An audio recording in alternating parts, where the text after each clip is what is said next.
Hello everyone, welcome to my YouTube channel.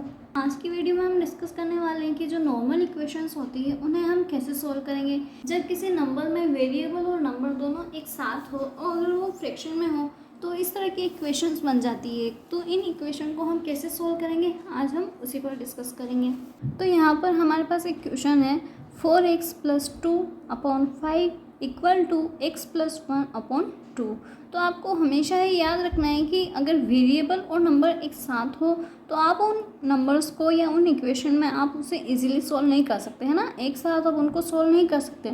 जैसे कि अगर यहाँ पर सिर्फ 4 + 2 होता, यहाँ पर x नहीं होता और ओनली 4 + 2 होता तो आप उसको इजीली प्लस करके 6 आंसर ला सकते थे। अगर यहाँ पर 1 + 1 होता तो आप इजीली उसको 1 + 1 करके 2 कर सकते थे। लेकिन अगर किसी क्वेश्चन में इस तरह की इक्वेशंस बन रही कि वहाँ पर वेरिएबल भी है और नंबर्स भी है जो कि इंक्लूड है एक दोनों के साथ, इसका एक अलग से मेथड होगा, अलग से उसकी एक स्टेप बाय स्टेप प्रोसेस होगी।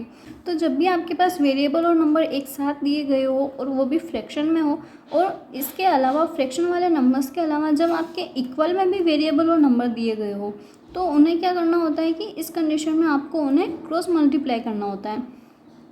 जैसे कि यहाँ पर क्वेश्चन है 4x + 2/5 = x + 1/2। तो यहाँ पर हम क्या करेंगे, 4x + 2 के अपोजिट जो 2 है ना उसको हम इससे क्रॉस मल्टीप्लाई करेंगे। क्रॉस मल्टीप्लाई का मीन्स जो राइट हैंड साइड का अंश वाला नंबर है वो लेफ्ट हैंड साइड के हर से मल्टीप्लाई होगा और जो लेफ्ट हैंड साइड का अंश वाले नंबर्स है वो राइट हैंड साइड के हर से मल्टीप्लाई होगा।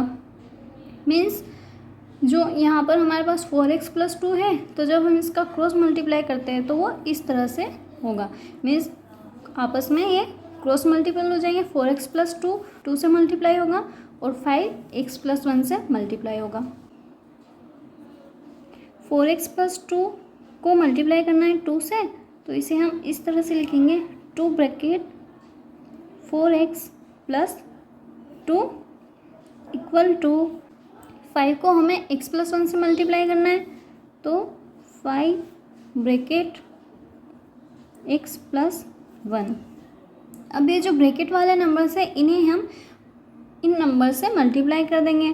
तो जब हम 2 को 4x से मल्टीप्लाई करेंगे तो 2 4 से हो जाएगा 8, 8x प्लस 2 को 2 से मल्टीप्लाई करेंगे तो 2 2 से 4 = 5 को हम x से मल्टीप्लाई करेंगे तो 5 को x से मल्टीप्लाई करने पर यहाँ पर x के साथ कोई भी नंबर नहीं है ना, तो वेरिएबल है, अगर उसके साथ कोई नंबर नहीं है इसका मतलब हमें उसे हमेशा 1 मानना होता है। तो यहाँ पर जब हम x से मल्टीप्लाई करेंगे तो सिंगल x है मतलब कि वो 1 है, तो इसको मल्टीप्लाई करने पर क्या आ जाएगा 5x प्लस 5 को 1 से मल्टीप्लाई करने पर 5। यहाँ पर 8x + 4 है तो हम इसे एक साथ प्लस नहीं कर सकते क्योंकि ये हमेशा आपको याद रखना है कि आप वेरिएबल और नंबर को कभी भी ऐड नहीं कर सकते, कभी उन्हें प्लस नहीं कर सकते, आपस में जोड़ नहीं सकते। तो यहाँ हम क्या करेंगे कि हम यहाँ पर अगर x की जगह y z a b c d चाहे कोई भी नंबर होता तब भी हम x वाले नंबर्स को x वाले नंबर से ही प्लस करेंगे और जो सिंगल कॉमन नंबर है उसे सिंगल कॉमन नंबर से ही प्लस करेंगे। तो अब हम क्या करेंगे, इन नंबर्स को आपस में ट्रांसफ़र करेंगे और जब भी हम नंबर्स को ट्रांसफ़र करते हैं जो उनके जो साइन होते हैं प्लस माइनस के वो चेंज हो जाते हैं। जैसे कि यहाँ पर 8x है, हमने 8x को एज इट इज़ लिखा। अब हमें क्या करना है, x वाले वेरिएबल वाले नंबर को x वाले से ही प्लस या माइनस करते हैं। तो यहाँ पर हमारे पास x वाला और कौन सा नंबर है 5x, तो हम इस 5x को ट्रांसफ़र करेंगे। ये 5x राइट हैंड साइड में है, जब हम इसे राइट हैंड साइड से लेफ्ट हैंड साइड में ट्रांसफ़र करेंगे तो 5x प्लस का था तो ये ट्रांसफ़र होकर क्या हो जाएगा माइनस का 5x = ये प्लस का 5 हम एज इट इज़ लिखेंगे। अब यहाँ पर हमें देखना है कि कॉमन सिंगल नंबर कौन सा है 4। इस 4 को हमें ट्रांसफ़र करना है राइट हैंड साइड में। तो जो ये 4 प्लस का है जब हम इसे लेफ्ट हैंड साइड से राइट हैंड साइड में ट्रांसफ़र करेंगे तो ये माइनस का 4 हो जाएगा। अगर आपको हमने ट्रांसफ़र करने के बाद प्लस का माइनस कैसे हुआ, माइनस का प्लस कैसे हुआ, या हमने इन्हें ट्रांसफ़र कैसे किया, ये आपको नहीं समझ में आया तो पिछली वीडियो में मैंने इसीलिए आपको समझाया है ट्रांसफ़र करना नंबर्स को और वेरिएबल्स को। आप वो वीडियो चेक कर सकते हैं। तो यहाँ पर हम क्या करेंगे 8x माइनस 5x, यानी हमें 8x में से 5x को माइनस करना है। 8x में से 5x को माइनस करने पर क्या होगा 3x इक्वल टू 5 माइनस 4 1। अब हमें क्या करना होता है, हमें सिर्फ और सिर्फ x की वैल्यू निकालनी होती है। मीन्स जब भी हमें वेरिएबल नंबर्स फ्रैक्शन में दिए होते हैं या फिर नॉर्मली एक इक्वेशन में दिए, तो हमें उस कंडीशन में क्या करनी होती है, हमेशा x की वैल्यू निकालनी होती है। अगर यहाँ पर x की जगह पर y या z होता या ABCD कोई भी वेरिएबल होता है, तो हमेशा हमें इस तरह की इक्वेशंस में क्या करना होता है, हमें उस वेरिएबल की वैल्यू निकालनी होती है। यहाँ पर हमारे पास x है, तो हमें क्या करना है, इस क्वेश्चन में x की वैल्यू निकालनी है। x की वैल्यू निकालने के लिए फिर से हम क्या करेंगे, x के अटैच में जो ये 3 है उस 3 को हम ट्रांसफ़र करेंगे राइट हैंड साइड में।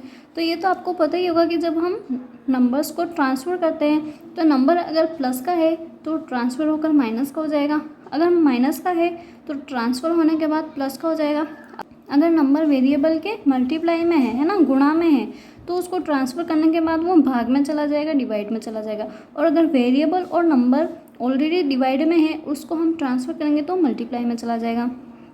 जैसे कि हमारे पास यहाँ 3x के बीच में कोई भी प्लस या माइनस का साइन नहीं है, तो इसका मतलब है कि ये 3 और x एक दूसरे के गुणा में है और हमें तो सिर्फ और सिर्फ x की वैल्यू निकालनी है। तो हम x को एज इट इज़ लिखेंगे इक्वल टू, यहाँ क्या होगा, ये जो 3 है वो लेफ्ट हैंड साइड से राइट हैंड साइड में ट्रांसफ़र होगा। तो यहाँ मल्टीप्लाई का था तो ट्रांसफ़र होने के बाद क्या हो जाएगा, ये डिवाइड में चला जाएगा, भाग में चला जाएगा। तो ये 1 तो है और डिवाइड में जाने के बाद 1/3 हो जाएगा। तो इस तरह से हमारे पास जो x की वैल्यू है ये वो है 1/3 और यही इसका आंसर है। तो इस तरह आपने देखा कि जब भी हम x, y, z या ABCD कोई भी वेरिएबल होता है जो नंबर के साथ होता है तो वह एक तरह की इक्वेशन बन जाती है। और अगर फ्रैक्शन में नंबर्स दिए गए हो उसके इक्वल में भी सेम वैसा ही नंबर फ्रैक्शन में हो तो उसको हम कैसे सोल्व करेंगे, तो बहुत ही ईजी है। आपको सबसे पहले क्या करना है, उन नंबर्स वेरिएबल्स को आपस में क्रॉस मल्टीप्लाई करना है। क्रॉस मल्टीप्लाई कैसे करेंगे आप, राइट हैंड साइड और लेफ्ट हैंड साइड में जो अंश होगा अंश को हर से और हर को अंश से, इस तरह से आप इसका आपस में क्रॉस मल्टीप्लाई करेंगे, है ना। क्रॉस मल्टीप्लाई करने के बाद आप ब्रैकेट से मल्टीप्लाई करके उसको ट्रांसफ़र करके और आप x, y, z जो भी आपका वेरिएबल होगा उसकी आपको वैल्यू निकालनी है।